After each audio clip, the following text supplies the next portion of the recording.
너는 조각목으로 길이가 5규빗, 너비가 5규빗의 제단을 만들되 네모 반듯하게 하며 높이는 3규빗으로 하고 그 네 모퉁이 위에 뿔을 만들되 그 뿔이 그것에 이어지게 하고 그 제단을 롯으로 싸고 재를 담는 통과 부삽과 대야와 고기 갈고리와 불 옮기는 그릇을 만들되 제단의 그릇을 다 놋으로 만들지며 제단을 위하여 놋으로 그물을 만들고 그 위 네 모퉁이에 놋고리 넷을 만들고 그물은 제단 주위 가장자리 아래 곧 제단 절반에 오르게 할지며 또 그 제단을 위하여 채를 만들되 조각목으로 만들고 놋으로 쌀지며 제단 양쪽 고리에 그 채를 꿰어 제단을 매게 할지며 제단은 널판으로 속이 비게 만들되 산에서 내게 보인 대로 그들이 만들게 하라.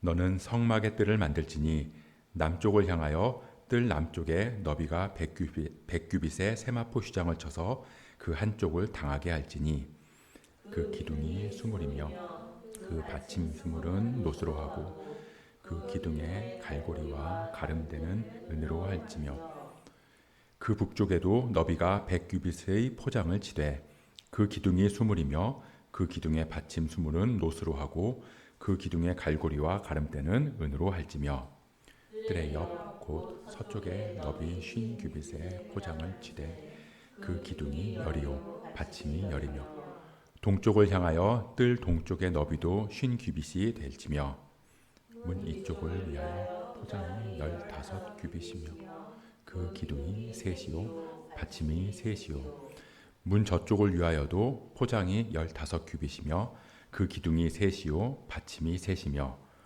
뜰 문을 위하여는 정색, 자색, 홍색 실과 가늘게 꼰 배실로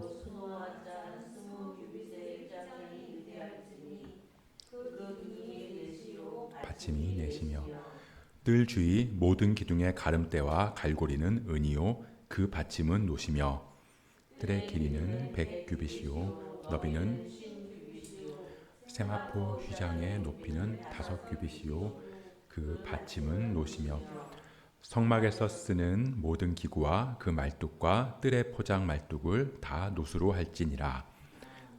너는 또 이스라엘 자손에게 명령하여 감나무로 짠 순수한 기름을 등불을 위하여 내게로 가져오게 하고 끊이지 않게 등불을 함께 읽습니다. 아론과 그의 아들들로 회막안 증거계 앞 휘장 밖에서 저녁부터 아침까지 항상 여호와 앞에 그 등불을 보살피게 하라. 이는 이스라엘 자손이 대대로 지킬 규례이니라. 아멘. 우리가 보통 이 예수를 믿는다 또는 그리스도인이다, 기독교인이다 라고 하잖아요. 그리고 그 말이랑 동일하게 사용되는 게 나 교회 다닌다 라는 말이에요. 그러니까 나 예수 믿어, 나 기독교인이야, 나 교회 다녀. 이 세 가지 말을 혼용해서 사용한다는 거죠. 듣는 사람 역시 다 같은 의미로 받아들인다는 거예요. 그러니까 그 말은 우리가 예수 믿고 그리스도인으로 살아가는 거랑 교회랑은 이 뗄려야 뗄 수 없는 관계라는 겁니다.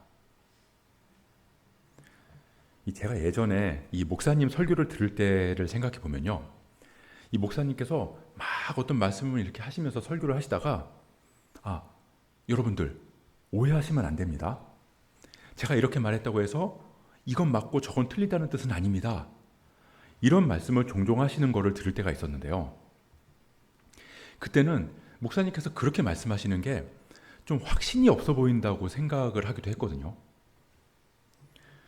근데 참 사람이 그 상황이 돼봐야 안다고, 요즘에는 이 목사님들이 왜 그렇게 말씀하실 수밖에 없었는지를 조금은 알겠더라고요. 이 공동체에 전해야 되는 메시지가 있잖아요. 그러니까 하나님께서 마음을 주셔서 전하게 하신 말씀을 전하고 그 말씀으로 하나가 돼서 교회가 세워져 나가다 보면 이 특정 부분을 강조할 수밖에 없거든요. 그러다 보면 자연스럽게 그 외의 부분에 대해서는 다 아시겠거니 하고 언급이 적어질 수밖에 없더라고요. 근데 이제 또 받아들이는 입장에서는 그 부분을 종종 놓치게 되는 경우가 생길 수도 있다는 거죠.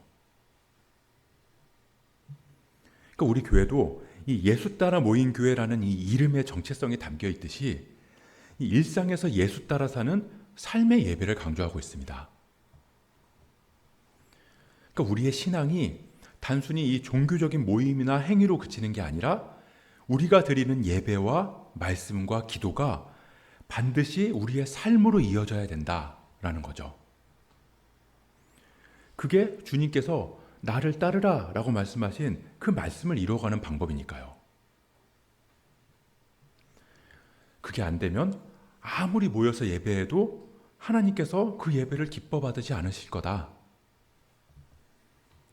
그러다 보니까 삶이 중요하지 우리가 모여서 드리는 예배는 중요하지 않다라고 비춰질 수도 있다는 겁니다. 그래서 오해하시면 안 된다는 거예요. 이 예배가 삶으로 이어져야 한다는 말은 다시 말하면 이 예배가 없으면 삶의 기준도 없다는 뜻이기도 하거든요. 그러니까 예배에 실패하면 삶도 실패한다는 거예요. 뭐 이게 단순히 교회를 나오냐 마냐, 주일 성수를 하냐 마냐의 문제가 아니라 이 예배를 대하는 우리의 마음이 어떠하냐는 겁니다. 이 마음은 형식에 담겨야 한다는 말이 있듯이 뭐 사는 게 중요하지 예배가 뭐가 중요해? 그게 아니라 사는 게 중요하기 때문에 예배가 더 중요하고 귀하다는 거예요. 이 예배를 통해서 하나님의 사랑을 알아야 이웃사랑도 할 수 있는 거고 하나님의 정의와 공의를 알아야 세상에서 정의롭고 공의롭게 살 수 있으니까요. 그런 의미에서 오늘 말씀은 이 성막을 통해서 우리에게 예배가 무엇인지를 일깨워주는 말씀입니다. 우리가 이 슬기롭게 신앙생활을 할 수 있는 기본적인 지침 같은 거죠. 이 표제로 구분된 것처럼 크게 세 부분으로 볼 건데요. 이 첫 번째는 번제단, 두 번째는 성막의 뜰, 세 번째는 등불 관리예요. 이 지난 25장에서는 이 증거계, 진설병상, 등잔대 이렇게 이 지성소랑 성소 안에 있는 기구에 대한 말씀이었고요. 이 26장에서는 이 성막을 덮는 천막 그리고 성막의 뼈대라고 할 수 있는 널판 그걸 이제 촉이랑 뭐 띠로 이렇게 단단하게 고정하는 거죠. 그리고 성소랑 지성소를 나누는 휘장 그리고 성소랑 뜰을 나누는 이 성소의 문 역할을 하는 휘장에 대한 말씀이었습니다. 이 성막의 구조가 대충 머릿속에 그려지시나요? 이런 모양인 거죠. 동쪽에 문이 있고 들어가자마자 번제단, 그 뒤에 물두멍 그리고 번제단이나 물두멍을 지나면 성소가 있고 이 성소로 들어가면 그 뒤에 지성소가 있는 구조예요. 오늘 본 첫 번째는 번제단입니다. 이 이스라엘 백성들이 성막에 들어가자마자 제일 먼저 마주하는 게 바로 번제단인데요. 이 번제단은 가축을 불에 태우는 곳이에요. 그러니까 이 예배자가 가축을 가지고 와서 그 가축을 눌러서 기대고 그 머리에 안수를 하는 거죠. 그래서 자기 죄를 이 가축한테 다 전가합니다. 그러면 내 죄가 이 가축한테 가는 거예요. 그럼 이제 이 가축이 죄인이 되는 거죠. 근데 죄의 싹은 사막이기 때문에 그 가축을 죽이는 거예요. 목을 따고 피를 받고 몸을 열어서 뼈랑 내장이랑 똥을 다 분리하고 각을 떠요. 그걸 예배자가 하는 거죠. 그러니까 내가 죽이는 그 가축은 사실 나거든요. 내가 이 죄로 인해서 죽어야 되는데 내 대신 가축을 죽이는 겁니다. 그럼 제사장은 그렇게 죽은 가축을 받아서 번제단에 올려놓고 태우는 거예요. 이 이스라엘 백성들이 성막에 들어가자마자 제일 처음 마주하는 게 번제단이라는 건 우리가 예배자로 설 때 가장 처음 맞닥뜨리는 게 바로 죄의 문제라는 거예요. 한마디로 이 반드시 이 죄의 문제를 해결하고 넘어가야 한다는 거죠. 그래서 예배의 시작은 내가 죽는 데서부터 시작한다는 겁니다. 이 예전에는 내 대신에 내 죄를 전가받은 가축을 죽이면서 내 죄를 회개하고 용서를 받았다면, 이제는 내 대신 죽으신 예수님을 바라보면서 나를 죽이고 그 십자가의 보혈로 내 죄를 회개하고 용서받는 거예요. 이 성막에 들어가자마자 제일 처음 마주하는 이 번제단에서 죄를 회개하고 나를 죽이지 않으면 제 아무리 제사장이라고 해도 절대 그 다음으로 넘어갈 수 없거든요. 그래서 예배를 드렸는데도 여전히 내가 살아있다? 그건 말이 안 된다는 거예요. 이 번제단을 지났는데, 예수님을 바라봤는데 여전히 내 생각이 살아있고 내 욕심이 살아있으면 하나님의 임재가 있는 곳까지 절대 갈 수 없다는 겁니다. 그래서 우리가 예배를 드리는 이유는 제일 먼저는 우리의 죄의 문제를 해결하는 거예요. 근데 그 죄의 문제를 우리 스스로 해결할 수 없거든요. 그래서 우리는 우리를 죄에서 구원하신 예수님을 바라보면서 우리를 그 십자가에 못 박는 거죠. 그게 예배의 시작이라는 겁니다. 그리고 두 번째는 성막의 뜰입니다. 이 오늘 말씀만 보면 그 모양이 잘 상상이 안 되는데요. 이런 모양입니다. 남쪽이랑 북쪽의 길이가 100규빗, 그러니까 50m.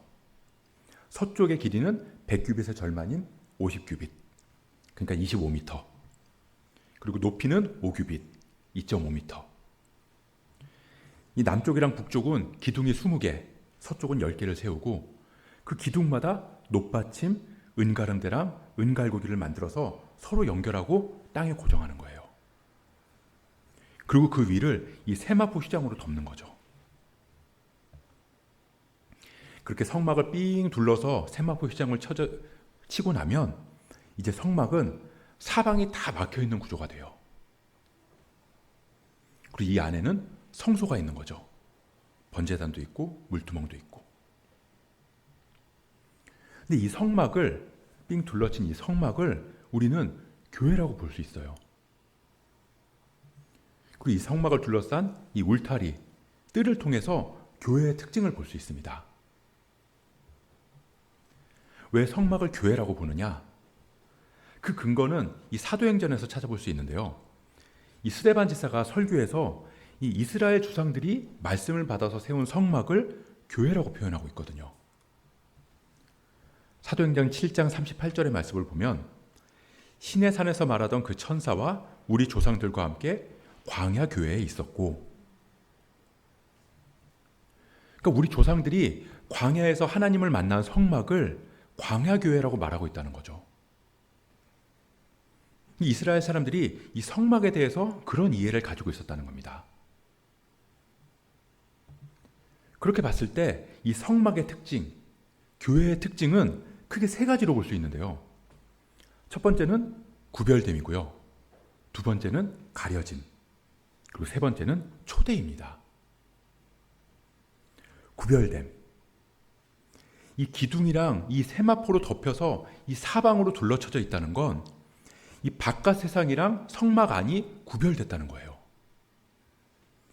말 그대로 교회는 세상과 구별된 곳이어야 한다는 겁니다.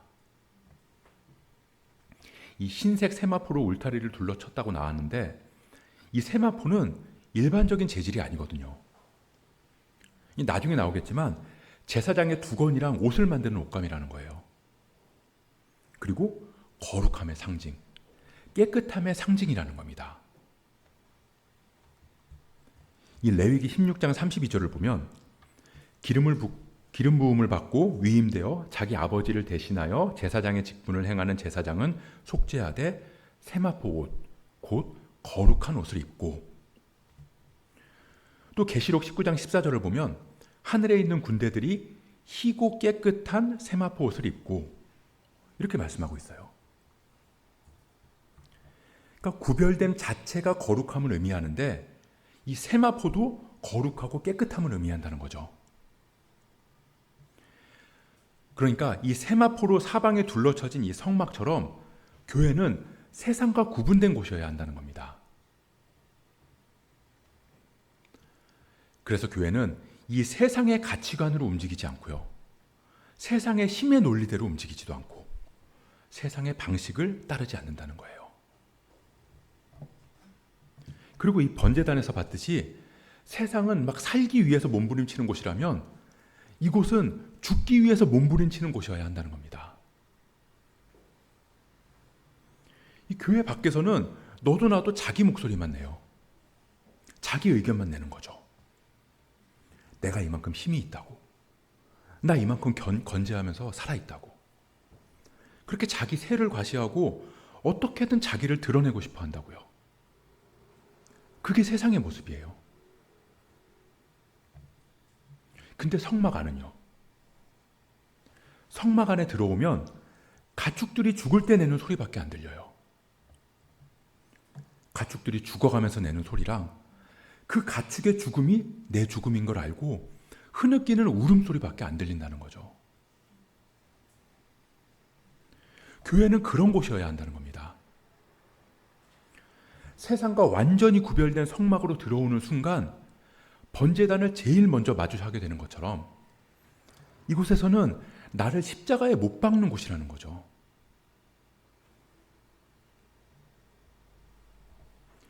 두 번째는 가려줌입니다. 이 울타리의 역할은 구별됨도 있지만 가려주는 역할도 있거든요. 이 울타리 높이가 5규빗, 한 2.5m인데요. 그 말은 이 바깥에 있는 사람들이 울타리 안을 들여다볼 수 없다는 거예요. 그 안에서 무슨 일이 일어났는지를 이 세마포 휘장에 가려주는 것처럼 주님께서 자기 죄를 회개하고 용서받는 예배자들의 모습을 이 세마포로 감싸고 덮어주신다는 겁니다. 이 울타리 안에서 자신의 죄를 회개할 때 그 모습이 다른 사람에게 수치가 되고 조롱거리가 되지 않도록 이 울타리 안에 거할 때, 이 성막 안에 있을 때, 교회 안에 있을 때는 그 모든 모습들이 흉이 되는 것이 아니라 그리스도의 보혈로 용서받고 거룩하고 정결한 모습으로 옷 입혀진다는 거죠. 그래서 교회는 다른 사람의 흠이나 죄를 위해서 함께 기도할 수 있고 함께 아파하면서 함께 울어줄 수 있고 그래서 그 사람이 깨끗하고 거룩한 그리스도의 품 안으로 갈 수 있도록 도울 수 있는 것이어야 한다는 겁니다. 울타리 안에 있는 다른 사람의 허물을 울타리 밖으로 가지고 나가지 않는다는 거예요.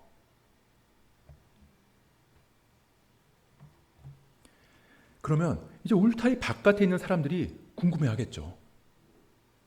도대체 저 안에서는 무슨 일이 일어나는 걸까? 지난주에 백성도님이 이 교회는 무슨 비밀결사단 같다고 그런 말씀을 하시는 것 같던데 도대체 저곳은 어떤 곳일까? 그 궁금증을 갖게 되는 거죠. 그래서 마지막은 초대입니다. 보면 이 울타리의 동쪽에 이제 휘장으로 문이 되어 있는데요. 그 문이 크기가 이 20규빗이라고 하는 거예요. 그러니까 10m 정도 되는 거죠. 그러니까 이 문이 한두 사람이 드나들 정도의 크기가 아니라는 거예요. 다시 말하면 누구에게나 열려있는 곳이라는 뜻입니다. 누구든지 들어오고자 하면 들어올 수 있을 만큼 넓은 문이라는 거예요. 다 들어오라는 거죠. 초대하는 겁니다. 그게 교회의 모습이어야 한다는 거예요. 세상과 구별돼서 가려져 있는 곳. 그렇지만 누구나 들어올 수 있도록 초대할 수 있는 곳. 그게 전도겠죠. 그래서 전도도 현명해야 되는 것 같아요.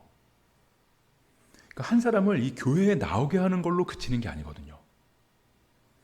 그 사람이 죄를 회개하고 하나님을 만날 수 있을 때까지 계속 이끌어야 되는 거니까요.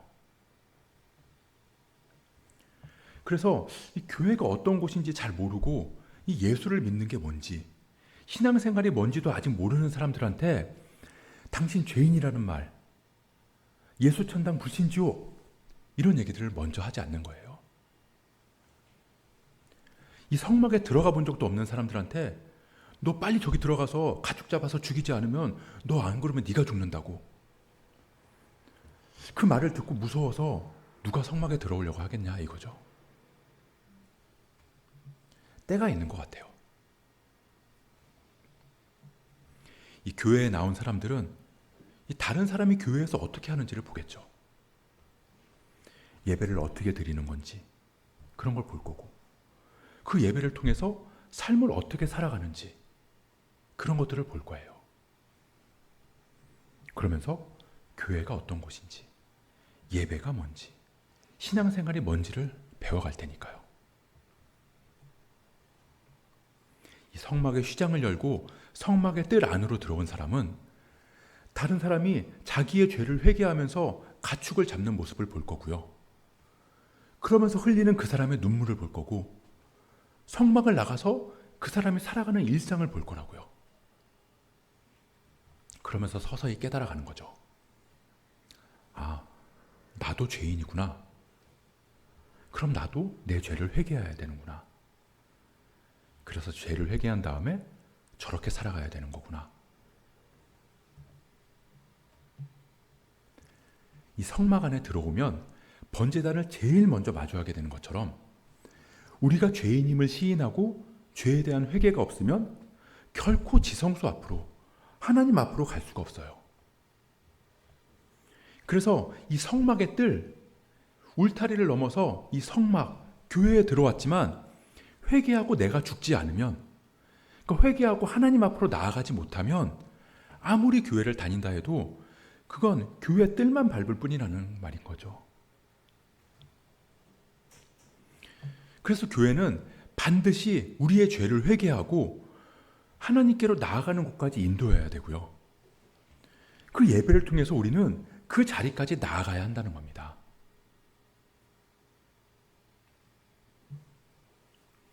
그렇게 이 성막의 뜰 안에 들어와서 번제단 앞에서 회개를 한 사람들은 이제 마지막으로 등불 관리의 사명이 주어지는데요. 이 성소 안에 들어가면 등잔대가 있어요. 이 등잔대는 지난주에 봤는데 이 진설병을 비추고 있죠. 그리고 하나님은 그 등잔대 위에 켜진 등불에 대해서 말씀을 해주세요.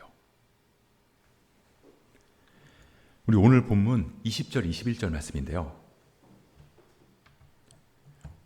우리 다 함께 한 목소리를 봉독해 보도록 하겠습니다. 시작. 너는 또 이스라엘 자손에게 명령하여 등불을 위하여 네게로 가져오게 하고 끊이지 않게 등불을 켜되 아론과 그의 아들들로 회막안 증거계 앞 휘장 밖에서 저녁부터 아침까지 항상 여호와 앞에 등불을 보살피게 하라. 이는 이스라엘 자손이 대대로 지킬 규례니라. 아멘. 감나무로 짠 순수한 기름이 끊이지 않아야 된다. 등불이 절대 꺼지면 안 된다. 우리가 살펴봤듯이 이 성소를 덮는 천이 몇 겹이죠? 4겹이죠. 그러다 보니까 이 안에는 빛이 전혀 들어갈 수가 없겠죠. 이 성소 틀도 굉장히 촘촘하게 연결되어 있잖아요. 그래서 이 등잔대에 불이 없으면 아무것도 보이지 않는 어두움인 거예요. 그런 곳에 이 등잔대에 있는 이 7개의 잔에 불이 켜져 있다고 생각해 보세요. 그럼 그 밝은 빛으로 어두움이 다 사라질 겁니다. 그렇게 이 거룩한 성소에 불을 밝히는데 그 불을 결코 꺼지지 않게 하라는 거예요. 너는 또 이스라엘 자손에게 명령하여 이르되, 될 수 있으면 불을 꺼지지 않게 잘 살펴보라는 게 아니라 절대 꺼지지 않게 해라. 비가 오나 눈이 오나 바람이 부나 절대로 꺼지지 않게 그 등불을 잘 보살펴라. 그리고 이게 이스라엘 자손이 대대로 지킬 규례다.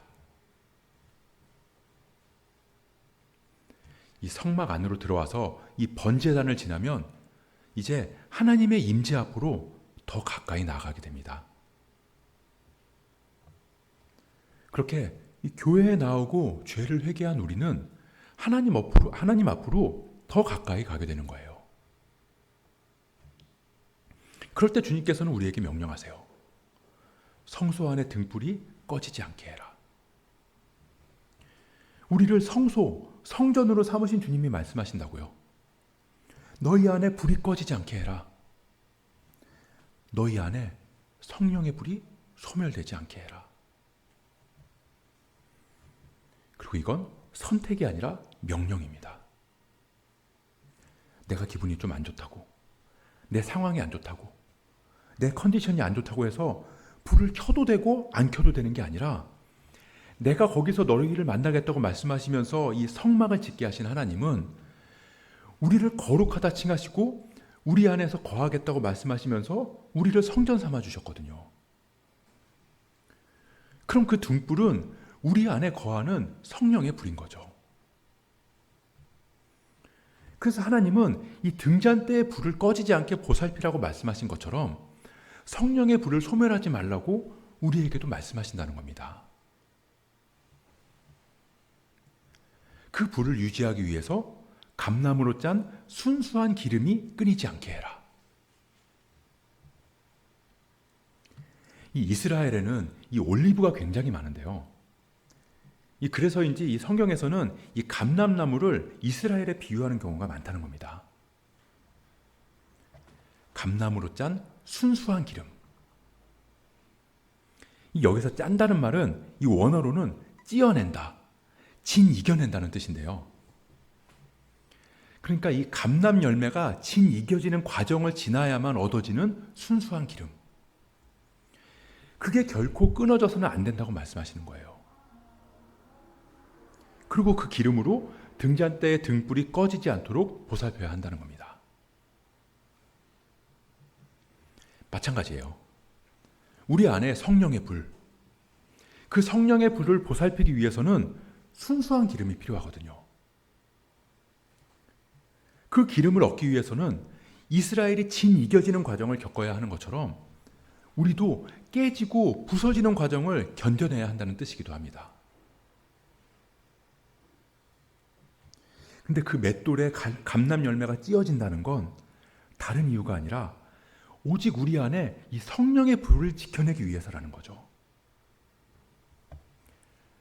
다시 말하면 우리가 그리스도로 인해서 고통과 고난을 받고 견뎌내야 하는 이유는 내 의를 위함도 아니고 내가 착하게 살기 위해서도 아니고 오직 우리 안에 성령의 불을 위해서, 그 불이 우리 안에서 우리를 밝히 비춰줌으로 인해서 우리의 삶이 온전한 길로 나아갈 수 있기 때문인 거예요.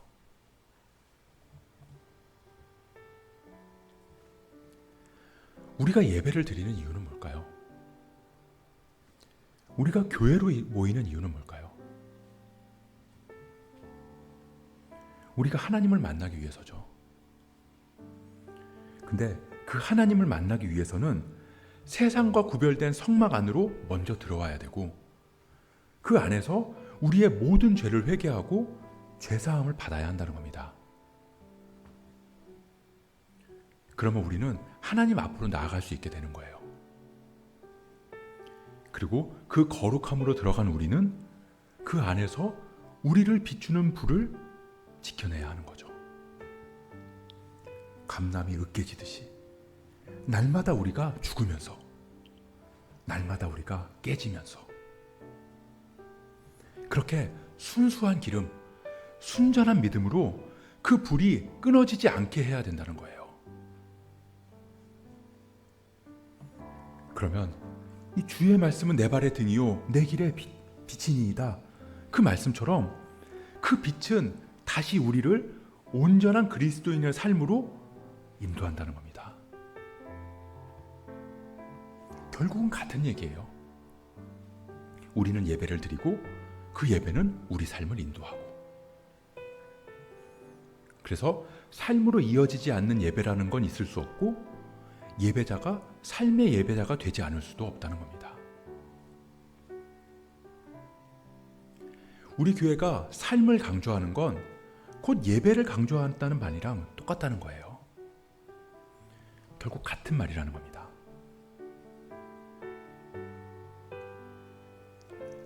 이 슬기로운 신앙생활은 다른 게 아니에요. 우리가 교회로 모여서 우리의 죄를 구원하신 그 주님 앞에 예배하고 찬양하고 기도하면서 그렇게 주님 앞으로 나아가고, 우리를 성소로 삼으시고 우리 안에 부어주신 그 성령의 불을 품고 일상에서 세상에서 그 불이 인도하는 대로 주님 따라 살아가는 거. 그게 우리가 추구해야 하는 슬기로운 신앙생활이라는 겁니다. 주님은 오늘 이 예배를 통해서도 우리를 그 자리로 인도하고 계세요. 그렇게 우리가 교회에서도 일상에서도 그렇게 하나님 찾으시는 그 한 사람, 예배자가 돼서 주님께로 더 가까이 나아가는 그런 슬기로운 신앙생활을 할 수 있기를 주님의 이름으로 축복합니다.